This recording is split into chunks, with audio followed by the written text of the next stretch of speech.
নমস্কার বন্ধুরা, fusion with mystery flavour চ্যানেলে আপনাদের সকলকে স্বাগত। আমি আপনাদের সকলের কাছে আজ একটি খুবই হেলদি আর টেস্টি রেসিপি নিয়ে হাজির হয়েছি। এটা হলো chicken hot and sour soup. এই রেসিপিটা খুবই স্বাস্থ্যকর আর বানানো খুবই সহজ। চলুন তাহলে দেখে নেওয়া যাক এই চিকেন হট অ্যান্ড সাওয়ার স্যুপটা আমি কিভাবে বানাচ্ছি। প্রথমেই একটা প্রেসার কুকারে আমি কিছু চিকেন নিয়ে নিয়েছি।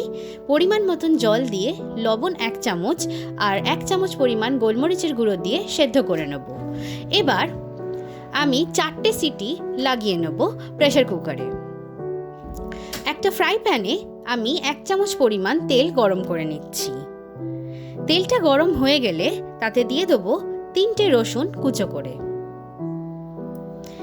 তারপর দিয়ে দিচ্ছি ছোট সাইজের একটা পেঁয়াজ, ভালো করে একটু ভেজে নেব।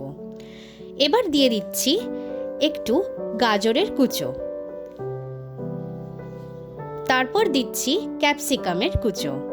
ভালো করে সবজিগুলোকে সটে করে ভেজে নেওয়া হয়ে গেলে দিয়ে দেবো 2 টেবিল চামচ পরিমাণ টমেটো সস, 2 টেবিল চামচ পরিমাণ সয়া সস আর 2 টেবিল চামচ পরিমাণ হোয়াইট ভিনেগার। ভালো করে মিশিয়ে নিচ্ছি। এবার দিয়ে দিচ্ছি 1 টেবিল চামচ পরিমাণ চিলি সস। এখানে আমি রেড চিলি সসটা ইউজ করেছি, আপনারা চাইলে গ্রিনটাও ইউজ করতে পারেন। আমি এবার চিকেন সহ চিকেন স্টকটা পুরোটাই মিশ্রণের মধ্যে দিয়ে দিলাম। ভালো করে মশলার সাথে আর সবজির সাথে মিশিয়ে নিচ্ছি। এবার আমি দিয়ে দিচ্ছি সামান্য পরিমাণে চিনি আর সামান্য পরিমাণে লবণ, টেস্টটাকে ব্যালেন্স করার জন্য। অবশ্যই নুনটা আপনারা পরিমাণ মতন দেখে দেবেন। ভালো করে এবার মিশিয়ে নিচ্ছি। এবার ঢাকা দিয়ে এটা আমি 20 মিনিটের জন্য ফুটিয়ে নেব।